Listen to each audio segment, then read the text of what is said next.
Senhores, boa noite. Vamos orar? Senhor, muito obrigado pela Tua presença, muito obrigado pela Tua graça, muito obrigado pela Tua provisão, obrigado pelo Teu livramento nessa semana que passamos na Tua presença. Obrigado, Deus, porque nós podemos olhar para trás e reconhecer a nossa total dependência de Ti e ao mesmo tempo o Teu amor, a Tua graça, a Tua misericórdia sendo renovados em nós constantemente, abundantemente, transbordantemente.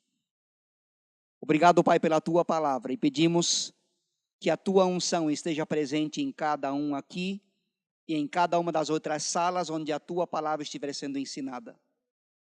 Também em cada lugar nesta cidade onde a Tua palavra estiver sendo pregada, que haja redenção, haja reconhecimento de pecado e haja começo de entrega de vida a Ti, ao Teu senhorio e a vida nova a partir de hoje.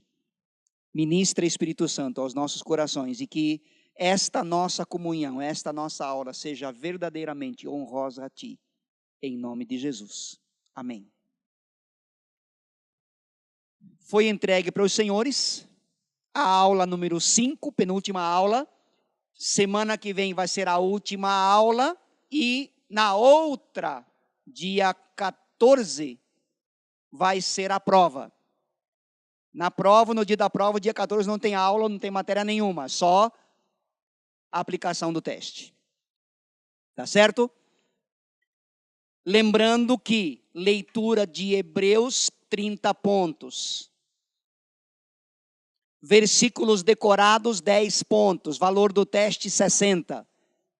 O teste tem 15 questões. Aí vocês receberam um questionário com 18 questões. A prova de vocês está aí. Nada do que estiver na prova, do que está na prova, vai estar fora dessas 18 questões.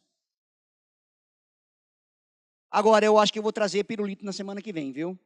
Porque tem gente que falou assim, puxa vida, as perguntas do questionário estão aí, beleza, maravilha, mas estão sem resposta.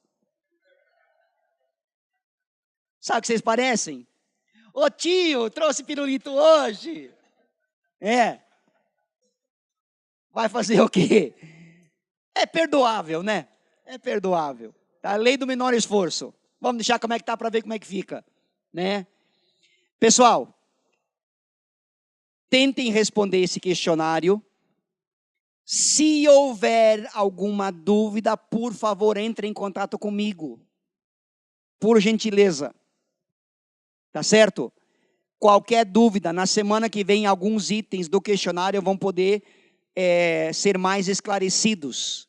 Tá? Eu não tenho tempo hoje, vamos deixar isso para a semana que vem.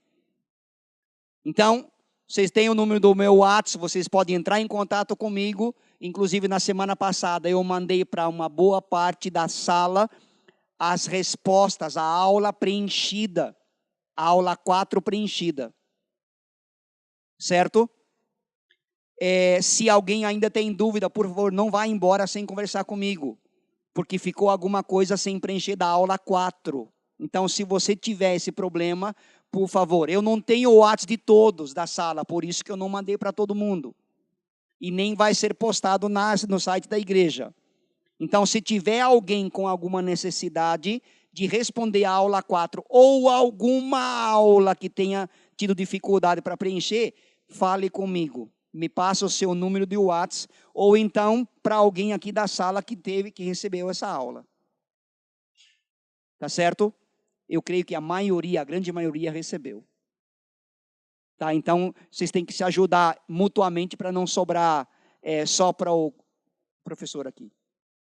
Tadinho desse menino. Tá certo? Pessoal, aula 5, então, tema da carta de Hebreus sempre será: Jesus Cristo é melhor. Ele é superior e ele é melhor. Então, se aparecer na prova de vocês, ele é melhor e é superior, ou ele é superior porque ele é melhor, a resposta está correta. É uma boa questão para a prova. Tá bem? Abra sua Bíblia em Hebreus capítulo 7. Por favor, deixa aberto aí. Eu vou pedir várias vezes a leitura de alguns textos, por gentileza. Antes de nós entrarmos oficialmente na matéria, no conteúdo, todos receberam a aula de hoje, a aula 5. Alguém não recebeu? Todos receberam o questionário? Sim? Ótimo. Chamada vai passar, começando aqui, vai passando para trás, por favor, e depois volta na outra fila. Hebreus capítulo 7, especificamente o 7, fala de um cara assim meio sem nexo, chamado Melquisedeque. Agora ele começa a falar, já apontando para esse sujeito enigmático, no capítulo 5. Então, do capítulo 5 até o capítulo 10, 20, mais ou menos, 10, versículo 20, ele fala sobre essa figura enigmática e fala sobre o quanto Jesus Cristo é melhor do que esse Melquisedeque. Vamos entender um pouco mais a respeito disso hoje.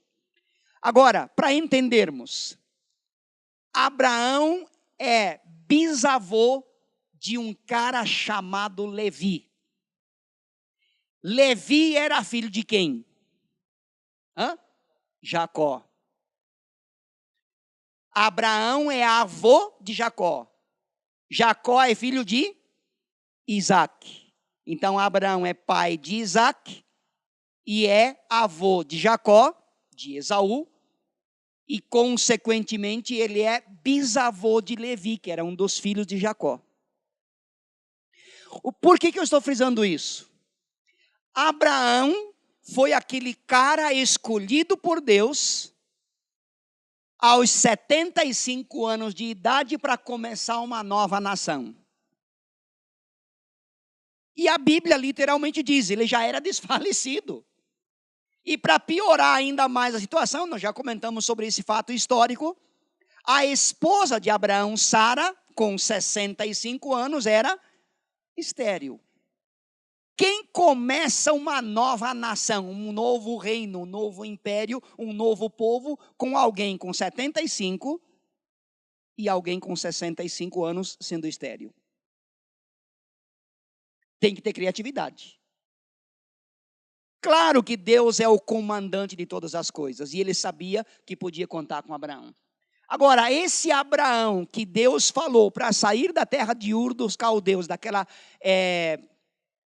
imoralidade toda, daquela idolatria toda, ele teria que sair do meio daquele povo e ir em direção a uma terra que ele, Deus, iria mostrar no percurso do caminho. E vamos ver no capítulo que vem, na aula que vem, domingo que vem, especificamente Hebreus 11, sobre a galeria dos heróis da fé. E nessa galeria destacando basicamente Abraão, em 3 áreas específicas, vamos deixar para a aula que vem. Agora, esse Abraão é bisavô de Levi, foi abençoado por esse cara chamado Melquisedeque. E Abraão, por sua vez, dá o dízimo para esse cara chamado Melquisedeque. Se ele era bisavô de Levi, Levi dá origem a que tipo de trabalho? Sacerdócio. Então pensa comigo, se Abraão foi abençoado por Melquisedeque, Levi, por extensão, foi abençoado, futuristicamente foi abençoado. Podemos dizer assim, sim ou não? Sim ou não? Sim. Agora, Abraão, bisavô de Levi, que daria origem à tribo do sacerdócio, dá o dízimo para Abraão, para Melquisedeque. Ora, se Abraão dá o dízimo a Melquisedeque, significa o quê? Que Melquisedeque era superior, era alguém mais, alguém maior, alguém literalmente superior a Abraão. E nós podemos entender aqui então o seguinte, que se Abraão deu o dízimo a Melquisedeque, Levi deu o dízimo a Melquisedeque. Podemos afirmar isso? Sim ou não? Vocês estão meio duvidosos? Sim ou não? Claro, claro. Futuristicamente falando, sim. Demonstrando que essa pessoa chamada Melquisedeque era realmente uma figura, por ser enigmática, de grande destaque e reconhecimento divino. Que apontava para quem especificamente? Jesus Cristo. Para tirar toda e qualquer dúvida, ele não foi Jesus Cristo. Não havia um Cristo Jesus pré-encarnado lá no Velho Testamento, não. Ele apenas é uma figura que apontava para Jesus Cristo, assim como todo aquele material do tabernáculo. Tá certo? Outro destaque curioso.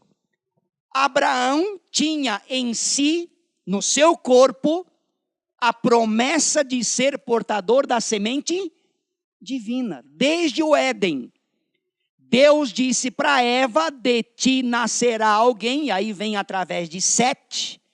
Depois, lá na frente, filho de Noé, chamado Sem. E aí, logo depois, vem Abraão, à espera de um filho prometido, que se chamaria Isaac. Quando essa história aqui acontece, Isaac não tinha nascido ainda.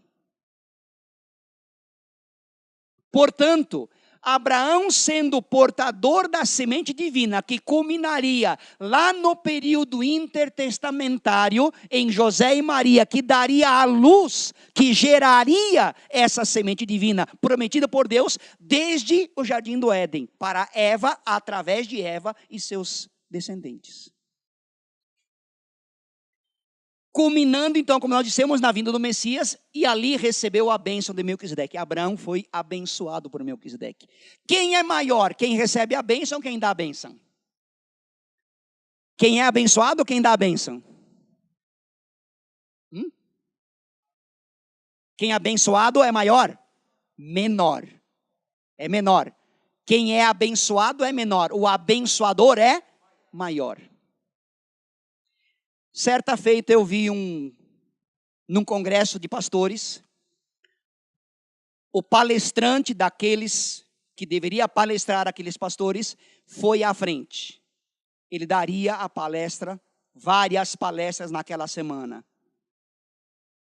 Resultado, na primeira noite, quando ele foi à frente, o coordenador, o líder daquela congregação, chamou o congressista, o palestrante para frente e diz, vamos orar, pedindo a bênção de Deus sobre a vida desse homem.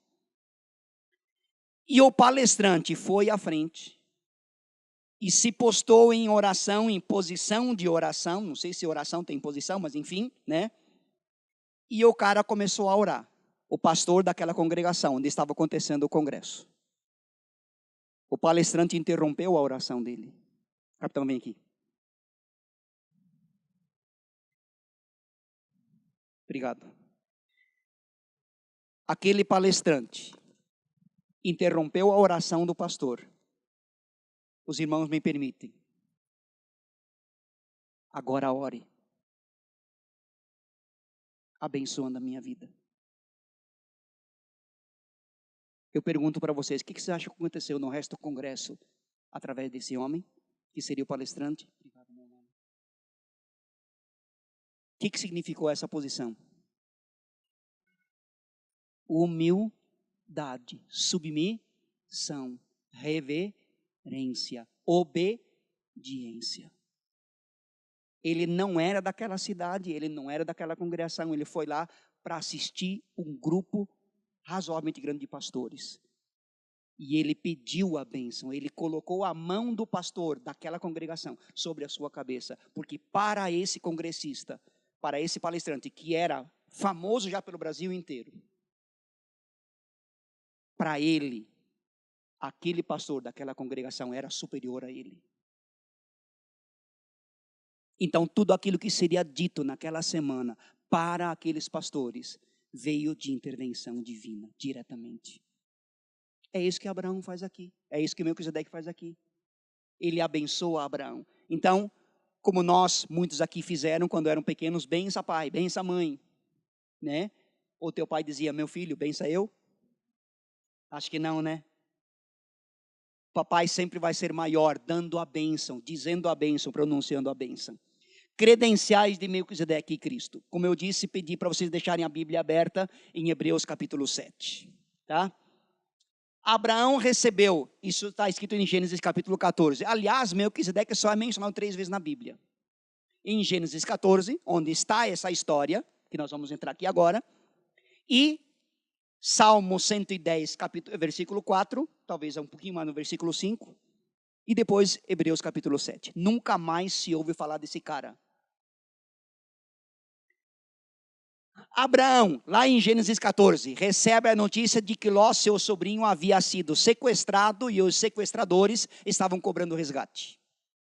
Ligaram para Abraão e disseram que nós queremos tantos milhões de dólares de resgate. Mentira, estou brincando. Mas ele foi sequestrado com todos os seus bens, com toda a sua família, com todos os seus componentes das suas tendas. E um dos servos de Ló conseguiu vazar, conseguiu fugir, e vai até Abraão e diz a notícia. E Abraão faz o quê? Chama o seu exército e se alia a exércitos vizinhos para combater aqueles inimigos, sim ou não? Sim ou não? Sim ou não? Não! Ele ajunta quantos homens? 318 homens, e a Bíblia é muito clara quando diz lá, Abraão chamou os homens que nasceram na sua casa, não filhos dele, mas que nasceram debaixo da sua conduta, debaixo do seu cajado, debaixo da sua educação, debaixo da sua disciplina. Esses 318 homens, Abraão vai com eles, seriam com Abraão então 319 homens. Certo? Resultado, ele vai com 318 homens contra 4 exércitos.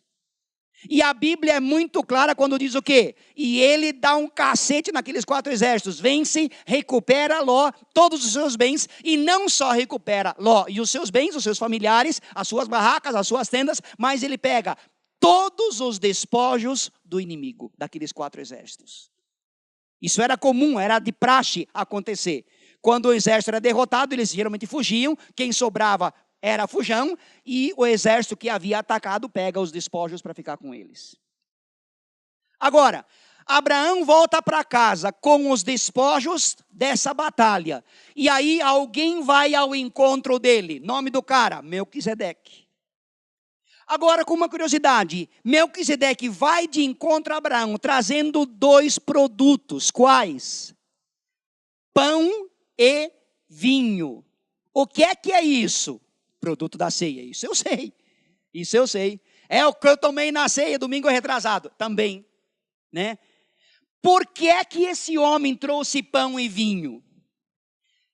Pão simboliza o quê? Sim, que mais? Quem é o pão da vida? Jesus Cristo. Eu sou o pão da vida. Vinho simboliza o quê? O sangue de Jesus Cristo. Pode significar, tem uma outra tradução que diz aí, significa a ação do Espírito Santo, a alegria na presença do Espírito Santo. E trazendo pão e vinho para Abraão, este Melquisedeque abençoou. Agora, o nome desse cara Melquisedeque, veja lá, alguém lê para mim, Hebreus 7:4, 7:3, desculpa.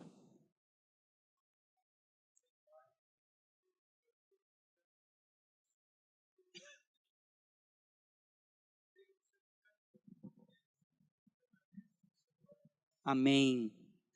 Sem pai, sem mãe, sem genealogia, sem início de dias, sem fim de dias. Você fala, mas quem que é esse cara? Se você nunca ouviu falar desse cara, falando isso para ti, quem você diria que ele é?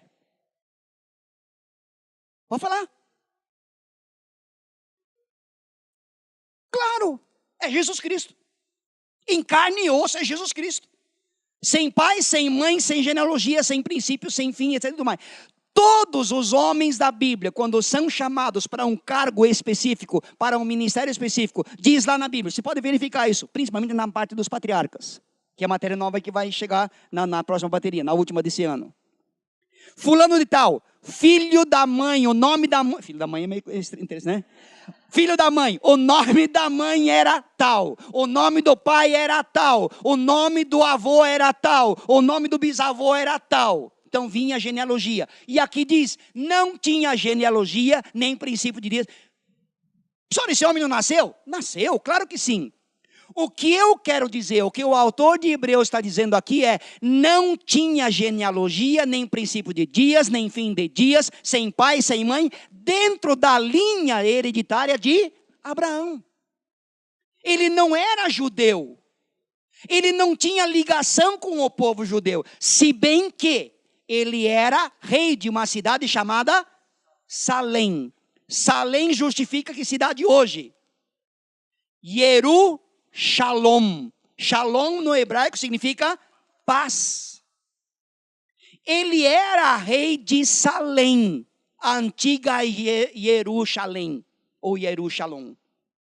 Consequentemente, ele também era conhecido quando a pessoa ouviu falar assim, ele é o rei da paz. Rei da justiça e rei da paz. Tá certo? Então, quando se fala aqui, sem genealogia, sem pai, sem mãe, sem princípio de dias, não é que ele viveu para sempre e nunca morreu, está vivo até hoje. Não. Ele não está relacionado àquele novo povo que Deus havia escolhido como povo, nação dele, povo dele. Sangue, entre aspas, hebreu, judeu. Tudo bem? Agora, outro fato estranho, Abraão dá o dízimo a Melquisedeque. Como nós perguntamos no início, se Abraão dá o dízimo a Melquisedeque, Levi deu o dízimo a Melquisedeque, indiretamente, sim ou não? Sim. Tão misteriosamente, quando ele apareceu, ele desapareceu. Algumas curiosidades de Melquisedeque. Primeiro, ele abençoou Abraão. O pai dos hebreus, inclusive o hebreu, o judeu, até hoje tem verdadeira rigidez em falar, eu sou descendente de Abraão. Lembra da mulher samaritana no poço de Jacó? O que ela dizia? O nosso pai Jacó veio aqui tirar água para beber, para ele e para seus camelos e tudo mais. Como é que tu, sendo judeu, pede água para uma mulher samaritana que sou eu? Indigesta, povo indigesto para você, judeu. Como é que você tem coragem de pedir isso para mim? E aí Jesus Cristo vai para os finalmente. Se você quisesse dar água que eu vou te oferecer, estou te oferecendo, você rejeitaria essa água desse poço, desejaria a água da vida. É isso que está dizendo aqui. Melquisedeque abençoa Abraão, porque Abraão seria o genitor, o precursor histórico, né, cronológico, lá o primeiro da fase ou do menino da semente divina chamado Jesus Cristo. Tá certo?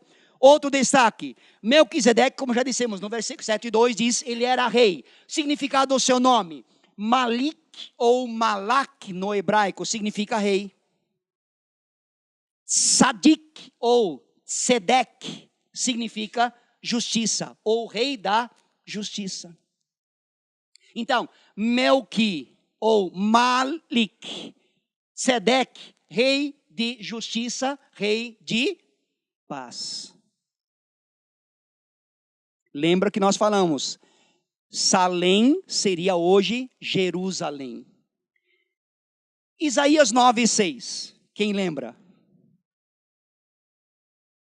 Um menino vos nasceu, um filho se nos deu e o seu nome será maravilhoso, conselheiro, Deus forte, Pai da eternidade, príncipe da paz. Quem é o verdadeiro príncipe da paz? Jesus Cristo. Melquisedeque não era judeu, não era convertido, só que ele olhando a criação de Deus à sua volta, ele faz o quê? Ele se cumpre na vida de Melquisedeque, é o que Paulo fala em Romanos 1:20. Meus amados, você nunca um dia vai poder chegar na presença do Senhor e dizer, eu nunca ouvi falar do nome, do amor, da graça, da misericórdia de Jesus Cristo. Mas tem tribos onde o evangelho não é anunciado. Mas Paulo diz lá em Romanos 1:20, eles têm a natureza. Os atributos visíveis de Deus, até os invisíveis, como a onipotência, onipresença, onisciência, são vistos pelas obras que Ele criou. E muita gente, nós sabemos disso, muita gente, muitas tribos que nunca ouviram falar audivelmente sobre o amor de Jesus Cristo, se converteram, estão se convertendo aos milhares.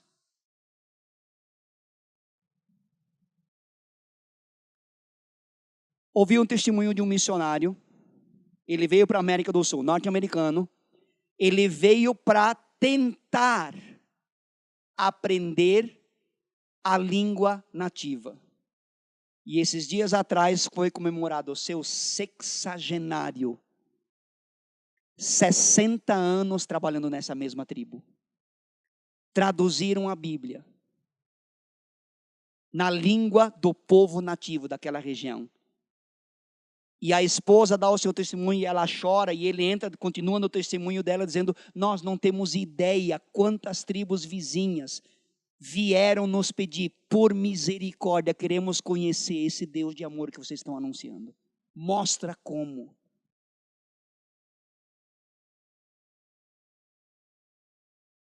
Sabe como ele traduziu João 3,16? E ele abateu o animal, um cordeiro, tirou a pele e vestiu-se dessa pele. Com essa tradução, com essa linha de pensamento, os nativos acreditaram, creram e se converteram aos milhares. Jesus Cristo tomou a culpa deles, vestiu o corpo deles e a nova vida começou. 60 anos de ministério no meio dessa tribo. Melquisedeque tipifica Jesus Cristo, mesmo nunca tendo visto Deus, nunca tendo falado de Deus, ou com Deus, ou alguém ter apresentado Deus. Ele olhou para a natureza, ele olhou para a sua postura, a sua condição, e viu que Deus era digno de sua honra e glória. Porque ele chega para Abraão e diz o quê? Bendito és tu, Abraão, filho do Deus Altíssimo. Bendito és tu, Abraão, seja abençoado, Abraão, filho, descendente, sacerdote, ou então, seguidor do Deus Altíssimo.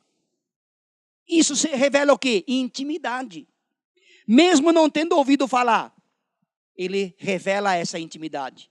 Outro destaque curioso, ele não é um anjo. Alguém lê para mim, Hebreus 5:1. Joseir, por favor. Hebreus 5:1, lê para nós, por gentileza. Tem problema. Hebreus capítulo 5, versículo 1.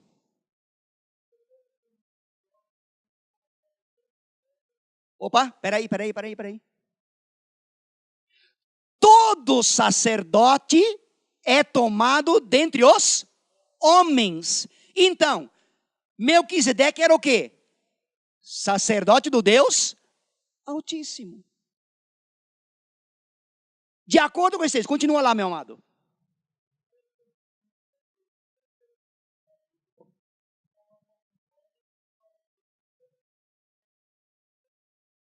Amém. Amém. Melquisedeque era sacerdote do Deus Altíssimo.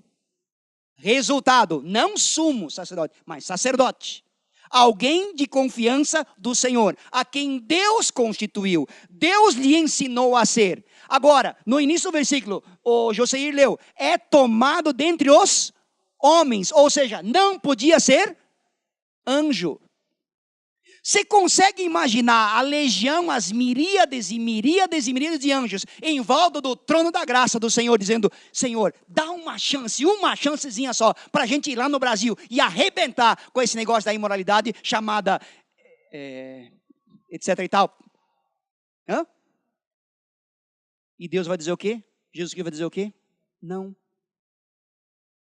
E aí os anjos interrogam, mas e daí como é que vai ser? E Jesus Cristo vai se dirigir aos anjos dizendo: eu deixei lá em Cascavel, lá no Paraná, lá no Brasil, um pequeno punhado de gente. Se eles não forem fiéis, eu não tenho outra alternativa, a não ser usar a vara. E Deus nos guarde da vara. Deus nos livre da vara. Ele não era o próprio Jesus Cristo. Por quê? Diz lá em Hebreus 7:3, que nós já lemos, tá? Ele era feito semelhante à figura do Messias, feito semelhante à figura de Cristo. Ele não era Jesus Cristo, não era anjo, não podia ser anjo e não podia ser Jesus Cristo. É alguém semelhante, alguém que recebeu instrução diretamente de Deus na vida dele para ser uma pessoa transformada e ser esse sacerdote do Deus Altíssimo, rei de justiça e rei da paz da cidade de Salém. Um ser humano cujo trabalho e cuja vida apontam para Jesus Cristo, sempre. Melquisedeque foi uma referência, uma sombra do que viria com o Messias. Por que Melquisedeque abençoou Abraão? Abraão foi combater os inimigos do seu sobrinho. Inimigos do seu sobrinho, nossos inimigos. Então vai fazer o quê? Abraão vai com 300, esse número é importante, hein? Tem prova para vocês daqui a 2 semanas, né? 318 homens, ele vai lá dar um cacete naqueles injustos. Por quê? Porque Abraão lutava contra o quê? Contra a corrupção. Essa é a nossa esperança. Nós precisamos batalhar a favor da justiça contra a corrupção, contra a imoralidade, contra essa situação anárquica que está querendo se estabelecer definitivamente no Brasil. E saiba de uma coisa, Deus ainda é o mesmo. Deus não retém o seu braço e nem diminuiu no seu poder. Aliás, ele mesmo pergunta isso, por acaso meu braço encolheu, meu poder diminuiu? Não, eu continuo sendo Deus. Agindo eu, quem impedirá? Ele pergunta lá em Isaías 43:13. O autor fala a judeus convertidos, e por terem se convertido ao cristianismo, eles estavam abandonando o judaísmo. E ele fala a esses caras, tá? Perseguidos por professarem a sua fé em Jesus Cristo, afirmando e provando para os judeus que o Messias já era anunciado há tantos e tantos e tantos milhares de anos atrás. Aliás, o autor de Hebreus falou o quê? De forma indireta. Eu vou usar a Bíblia de vocês. A partir do Sinai, eles tinham a lei. Então, o que o autor de Hebreus está dizendo? Só para vocês terem uma ideia, eu vou usar, no capítulo de Hebreus, aqui, capítulo 7, eu vou usar a Bíblia de vocês, para ver se vocês entendem, para ver se aquelas escamas caem dos olhos de vocês, para ver se entra na cabeça de vocês, que Jesus Cristo já era anunciado desde o Jardim do Éden. Está escrito na Bíblia de vocês, como é que vocês não conseguem entender isso? Lembra de Paulo? Apedrejamento de Estevão. Enquanto Estevão estava sendo apedrejado, o que Paulo fazia? Assistia e torcia. Ô, sua mão torta! Acerta essa pedra, joga mais para a esquerda, para a direita, mais para cima. Não no peito, na cabeça. Paulo estava lá torcendo. Até que, no caminho de Damasco, ele caiu do cavalo. Literalmente. Não sei se era exatamente um cavalo ou um camelo, mas ele caiu do animal. Né? Foi do camelo, a queda foi pior. E aí quando ele volta assim à consciência, ele diz, eu vi uma luz mais clara do que o sol do meio-dia. E aquelas escamas foram literalmente queimadas por aquela claridade. Tanto é que ele ficou cego. As escamas que impediam que Paulo conseguisse ver Jesus Cristo. Ele podia ouvir a voz dele. Saulo, Saulo, por que me persegues? Mas não conseguia ver. E aquela claridade, o resplendor da glória queimou aquelas escamas, a tal ponto ele ficou cego, ficar cego. Alguns dias depois ele recupera a visão e se lança no desafio de aprender sob a tutela de Gamaliel os princípios do que ele deveria defender daqui para frente. A Bíblia de vocês já explicava que viria um Messias e o seu sacerdote seria o superior. O sacerdócio do Messias seria superior a todo e qualquer sacerdote do Velho Testamento. Então, Melquisedeque, vocês respeitam lá atrás, que abençoou Abraão, pai de vocês, ele já estava se referindo ao Messias. Rei e sacerdote, Melquisedeque tinha dupla função. E o impactante ele é sacerdote do Deus Altíssimo e a sua linhagem. Deveria ser da linhagem de Davi. Levi não tinha nem nascido aqui, nem Jacó tinha nascido, nem Isaac tinha nascido. E, no entanto, Melquisedeque já mostra a linha para frente, apontando para quem? Calvário, Jesus Cristo, a cruz. E o autor de Hebreus fala que o sacerdócio de Jesus Cristo, o sacrifício de Jesus Cristo foi superior de uma vez por todas. Sempre o sacerdote, principalmente o sacerdote, seria conhecido pela sua genealogia. E a genealogia de Melquisedeque não existe. Tá? Pão e vinho, aliança superior. Hebreus 7:22. Alguém lê para nós, por favor? Hebreus 7:22.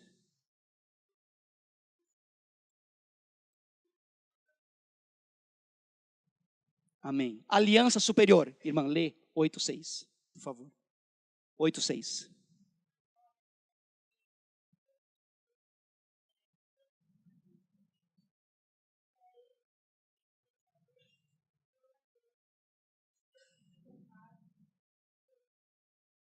Amém. Aliança superior, promessa superior. Melquisedeque aponta para quem? Jesus Cristo. A nova aliança, Hebreus 10, 19, se não me engano, fala: Deus remove a antiga, estabelece uma nova aliança, um novo compromisso por Jesus Cristo. Falamos na aula passada, lembra? Você imagina os hebreus, os judeus, no dia da crucificação, naquela sexta-feira santa, fatídica. Diante do templo, antigo templo de Salomão, reconstruído por Ageu, depois por Malaquias concluído, certo? Redundando na vinda de Jesus Cristo, e Ageu fala que esse novo templo, mesmo sendo bem humilde, bem menor do que o templo de Salomão, teria uma glória muitas e muitas vezes superior. Por quê? Por quê? Porque Jesus Cristo iria entrar nesse templo, e Jesus Cristo realmente entrou nesse templo.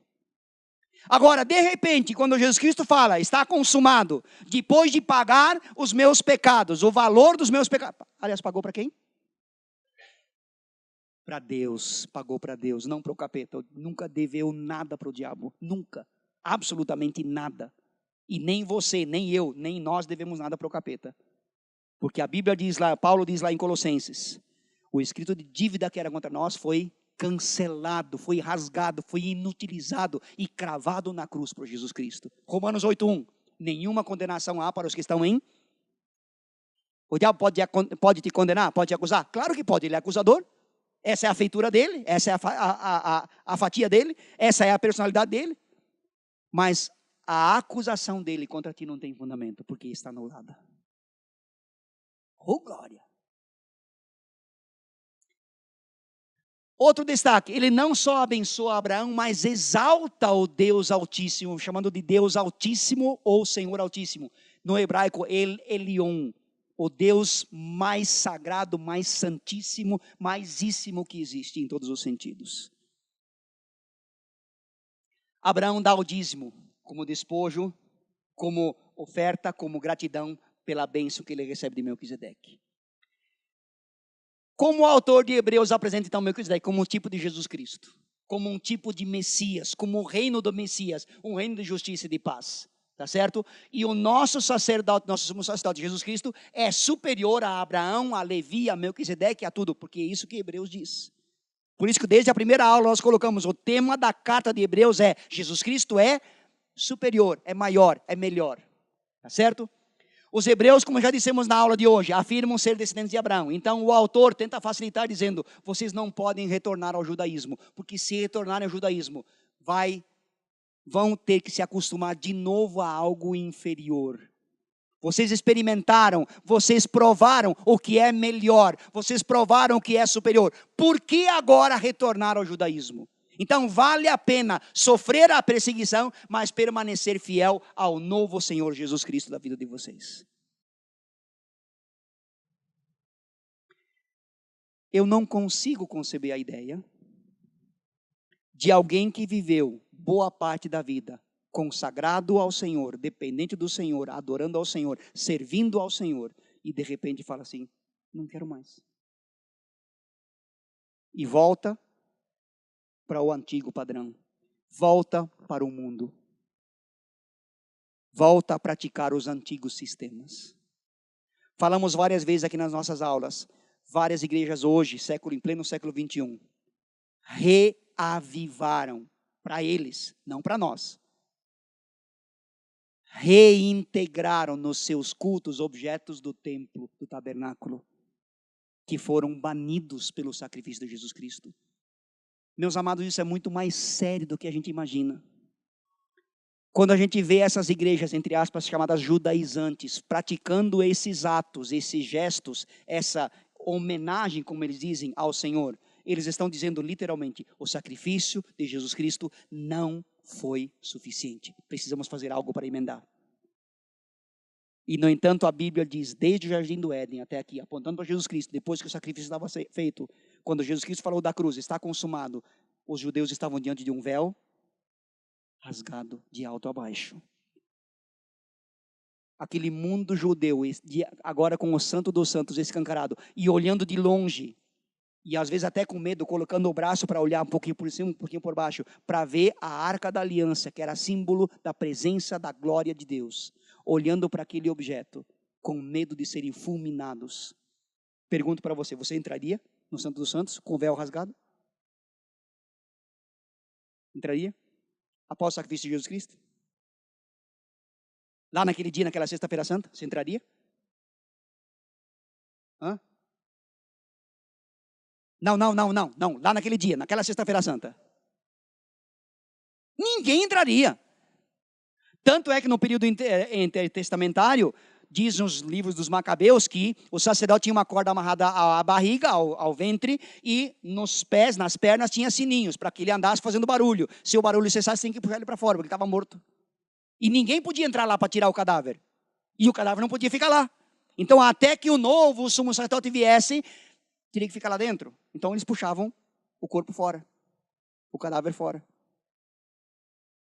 Resultado: nós podemos entrar hoje, temos livre acesso. O véu está rasgado, o Santo dos Santos está escancarado, como diz o versículo de hoje, quem decorou? 4,16. Mais ou menos, né? Aproximemos-nos com verdadeiro coração, verdadeira certeza, de quem? Do quê? Do trono da graça, para recebermos socorro e misericórdia em tempo oportuno, o tempo provável, o tempo apalpável, o tempo de agora. São versículos facílimos. O mais difícil vai ser da última aula. Mais difícil, certo? Aguardem, me aguardem, tá? Me aguardem. Hebreus 7, 4 a 10 fala da grandeza desse Melquisedeque a quem Abraão deu o dízimo, né? Falamos já sobre isso, os levitas não tinham vida fora do sacerdócio. O levita, sendo levita descendente da tribo de Levi, homem, a partir dos 30 anos, tinha a obrigação de ingressar no sacerdócio, quisesse ele ou não. O Alexandre é levita, da tribo de Levi, ele é um descendente de Levi, filho já de sacerdote, sumo sacerdote e tudo mais. E ele chega e fala assim, pai, eu não quero ser sacerdote, não é para mim não é para o meu estômago, não é para minha goela, não quero. Não podia, ele não tinha essa liberdade. Ele tinha que ser sacerdote. Agora, tinha as suas regalias, claro, ele não precisava trabalhar. No campo, no cuidado do gado e tudo mais. Tá certo? Lembra do Salmo 23? A tua vara e o teu me consolam. Jesus Cristo fala em João 10, eu sou a porta das ovelhas. E o levita, quando chegava a época de receber o dízimo das outras 11 tribos, né? Eles literalmente vibravam. Criavam-se muitas, milhares e milhares de ovelhas. Então, para receber o dízimo daquelas ovelhas, e isso era levado muito a sério.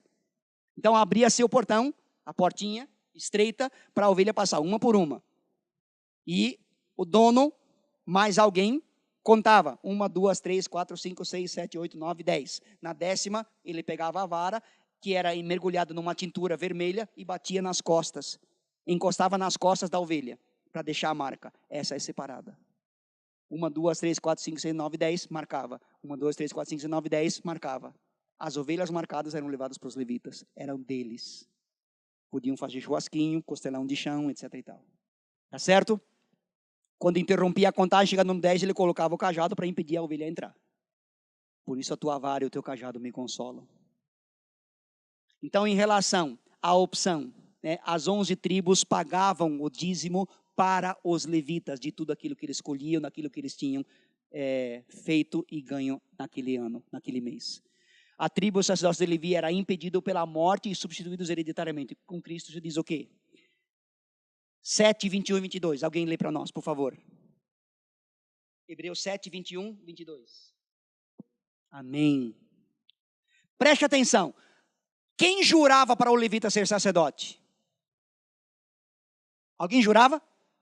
Não. Agora, vindo Jesus Cristo, diz a palavra, Deus não tinha alguém maior para jurar, ele jurou por quem? Por ele mesmo, por si próprio. Dizendo o quê? De Jesus Cristo se diz, tu és sacerdote para sempre. E não só sacerdote, como sumo sacerdote. Que não penetrou no templo de Jerusalém, no santo dos santos do templo de Jerusalém, mas penetrou no santo dos santos do templo celestial. O templo construído pelo próprio Deus. E falamos naquela cena na aula retrasada para vocês. E aí ele é convidado após o sacrifício dele, aqueles 40 dias. O pai o convida: filho, venha para cá e assenta-te à minha direita. E quando ele vai e se assenta naquele lugar, que é dele desde sempre, para sempre. Ninguém vai ocupar aquele lugar. Enquanto ele está assentado, os anjos se põem em pé para adorá-lo, reconhecendo a grandeza do seu sacrifício, a aliança superior que ele conquistou sob juramento. Agora pense numa coisa, pergunto para os senhores, dona Samara, hoje está desperta, né? Jesus Cristo foi obediente em tudo? Sim ou não? Sim?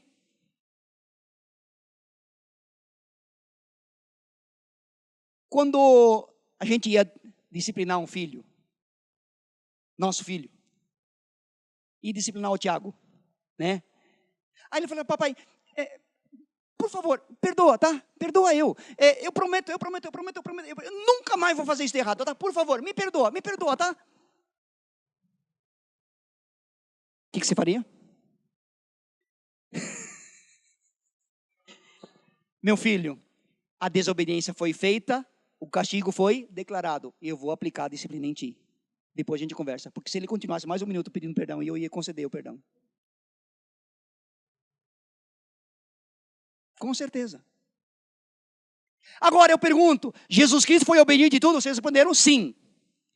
Agora, essa obediência, Jesus Cristo podia ter chegado diante do Pai e dito o seguinte: papai, eu prometo ser obediente em tudo, mas eu prometo mesmo, e eu sou obediente, mas eu sou obediente mesmo. Mas por favor, me livre da cruz.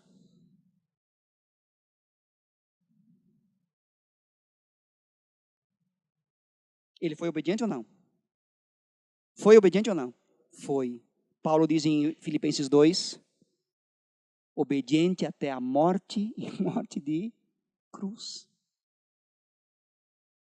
Você já imaginou se Jesus Cristo tivesse chegado ao Pai e tivesse dito isso? Pai, eu prometo ser obediente, mas, por favor, pela minha obediência, me livra da cruz. O que seria de nós hoje? Destinados ao inferno. Tá certo? O Monte Sinai foi a linha divisória entre o antes e depois na história de Israel. Antes do Sinai não havia lei escrita de procedência divina, nem sacerdócio, nem altares, nem cerimônias ritualísticas, não havia nada. Apenas o cabeça da família fazia a reunião da família de manhã, cada dia. Antes de entrar nas atividades do dia, eles se sentavam em volta à mesa. Vamos, se colocasse no nosso dia a dia, antes do café da manhã, reunia a família em volta à mesa, e antes de entrar no jejum daquele dia, o pai lia, alguns aqui nesse caso, alguns versículos, algumas frases da lei, do Pentateuco, e aí fazia a sua prece. E aí os filhos estavam liberados para ir para suas atividades. O cabeça da família ocupava o lugar do sacerdote, oferecendo seus próprios sacrifícios a Deus. Vou perguntar aqui, quem tem costume de reunir a família em casa antes das atividades para orar, antes de começar, antes de sair?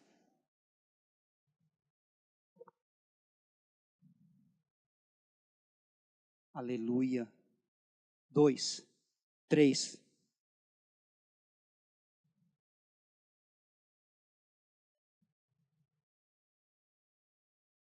Hoje nós estamos numa correria tão doida, tão louca, que não sobra tempo. E a gente geralmente guarda a tardinha, né? De noite, quando a gente chega em casa, já cansado, um bagaço para dar ao Senhor a sobra do nosso tempo. Tá? Quando Moisés retornou após os 40 dias no Monte Sinai, tudo se altera. A lei e o sacerdócio eram imperfeitos. Tá? Isso está escrito em Hebreus 7, 11 a 19, depois 23 a 28. E dá os porquês. A lei era imperfeita. Isso aqui é um resumo desses versículos. A lei era imperfeita, o sacerdócio era imperfeito, por sua vez, era incapaz de fazer-nos justos. Aí você pergunta, mas se era tão imperfeito, por que Deus mandou fazer? Por que Deus mandou essa prática há tantos milhares de anos? Para apontar para frente, para um homem chamado Jesus Cristo. Tá certo? O antigo tabernáculo no Monte Sinai não satisfaria as necessidades do povo. Havia uma necessidade de um novo tabernáculo, construído, como já falamos, por Deus, não pelo homem, o tabernáculo celestial. E esse tabernáculo é encontrado em Jesus Cristo. Tanto é que a tradução mais antiga da Bíblia, quando diz lá em João capítulo 1, versículo 1, e o verbo estava com Deus, e o verbo era Deus, e etc. Diz, quando Jesus Cristo veio, ele tabernaculou entre nós. Ele viveu entre nós, ele agiu entre nós. Isso é o significado da palavra tabernáculo. E esse novo tabernáculo, Jesus Cristo, faz por nós o que o antigo não pôde fazer, a redenção. E aí vem Jesus Cristo. Por favor, Hebreus 9, 11 e 12. Alguém lê para mim, por gentileza. Hebreus 9, 11 e 12. Amém. 3 verbos aqui, prova de vocês. Quando Jesus Cristo veio, ele entrou e ele obteve. Cuida com esses 3 verbos. Cuida com esses 3 verbos. Olha lá, daqui a 2 semanas, é um bom dia para você lembrar deles. Tá certo? Jesus Cristo veio. Ele veio como nosso sumo sacerdote, com a finalidade de morrer a nossa morte, satisfazer a ira de Deus contra os nossos pecados, não para sacrificar animais, mas a si mesmo. E ele não só veio, mas ele entrou, não em Santo dos Santos do Templo de Jerusalém, mas no Santo dos Santos celestial, no verdadeiro e eterno Santo dos Santos. E não somente veio e entrou, mas ele obteve a eterna redenção para nós.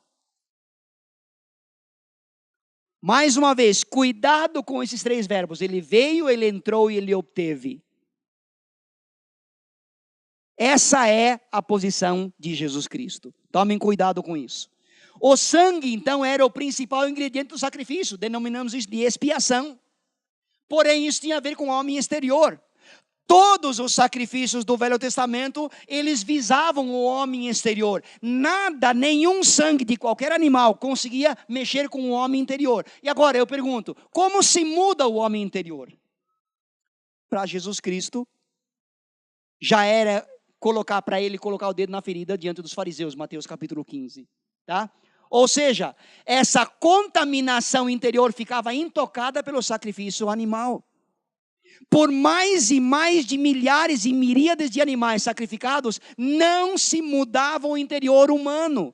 Era apenas uma sombra, algo que o sacrifício de Jesus Cristo fez. Só ele podia mudar. Por isso que ele veio, ele entrou e ele obteve eterna redenção. Só ele conseguiu isso, ninguém mais.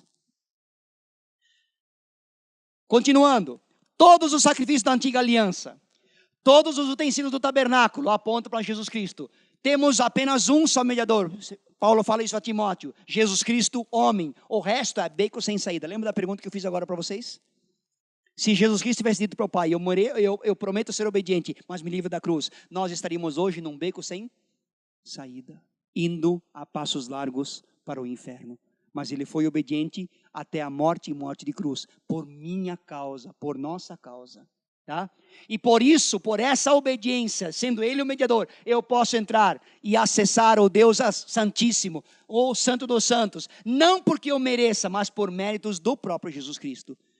O meu sacrifício, aquele que se sacrificou por mim, que se deu por mim conscientemente, torna possível esse acesso ao Santo dos Santos, não sem qualquer merecimento da minha parte. Tá certo? Outra novidade, para terminar a nossa aula de hoje. Veja o contraste entre a morte dos animais e a morte de Jesus Cristo. Animais eram mortos enquanto Jesus Cristo se ofereceu. Pergunto aos senhores, o animal tinha consciência de que ia morrer? Não. Se aquele animal soubesse que ele ia morrer, ele ia tentar fugir? Imagina, virava um pó por esse mundo afora. O sumo sacerdote do Velho Testamento sabia o significado do animal que estava sendo sacrificado, mas o animal em si não. Detalhe, com Jesus Cristo ocorre o contrário. Os que mataram Jesus Cristo não sabiam o que estavam fazendo, tanto é que na cruz ele falou o quê? Pai, perdoa-lhes porque não sabem o que fazem. Ele sabia o que estava fazendo? Sim. Desde o lançamento do mundo, que o mundo é mundo, que o universo é universo, Jesus Cristo sabia que iria acontecer aquele instante. E que ele só conquistaria através da sua obediência, em profundidade, em altura, em largura, em comprimento, em qualquer outra dimensão. Ele tinha que ser obediente, por isso que Paulo diz, até a morte e morte de cruz. Cristo foi o sacrifício que esteve plenamente consciente da consequência do seu ato. Nada estava, enquanto ele estava lá naquela cruz, entorpecido pelas chicotadas, pelos socos, pelos pontapés, por aqueles ganchos de escorpião. Nada tirou dele o foco de que ele precisaria passar por aquilo. E que a sua obediência não o tiraria da cruz. Jesus Cristo era, então, uma representação feita por Melquisedeque, supremo, perfeito e único mediador, que ofereceu a si mesmo como um único sacrifício. Não precisa ser repetido, foi uma vez para sempre, diz capítulo 7 em especial. Portanto, concluindo a nossa aula, voltar ao judaísmo é regredir. Praticar coisas do judaísmo, hoje em dia, em pleno século 21, é retomar aquilo que era provisório, aquilo que já foi abolido, aquilo que já foi acabado, aquilo que já foi declarado inapto para ser praticado, de novo a ser uma prática. É trocar algo imperfeito por algo que é sobreexcelente e algo que é eterno. Voltar ao judaísmo é trocar Jesus Cristo por objetos. Por isso que Deus preza tanto, não terás outros deuses além de mim. Não voltem a praticar, não voltem a usar objetos, os objetos já foram. Jesus Cristo aboliu os objetos, Ele é o único veículo necessário de adoração, de submissão da minha parte. Amém? Amém? Versículo para decorar para a próxima aula, 10:9. Beleza? Vamos orar. Pai, obrigado pela tua presença. Obrigado pela tua graça na minha vida, nas nossas vidas, na vida de cada um aqui. Obrigado pela tua misericórdia para conosco. Clamamos, Senhor, por tua provisão, por teu livramento em nossas vidas nesta nova semana que iniciamos. Em cada atividade que temos para fazer nesta nova semana, clamamos que somos dependentes de Ti, que necessitamos de Ti, que precisamos de Ti, que carecemos de Ti, Senhor. Porque sem a Tua presença, sem a Tua direção, sem o Teu livramento, viveremos frustrados, sem nexo, sem norte, sem sul, sem orientação. Acampa os Teus anjos em volta de cada um destes homens, dessas mulheres. Acampa os Teus anjos em volta das nossas casas, dos nossos carros. Acampa os Teus anjos à nossa volta, em cada trabalho, em cada tarefa que temos pela frente. Nós clamamos, e para isso depositamos as nossas vidas sobre o Teu altar, pedindo que Tu nos uses como instrumentos nas Tuas mãos. Em nome de Jesus. Amém. Deus abençoe.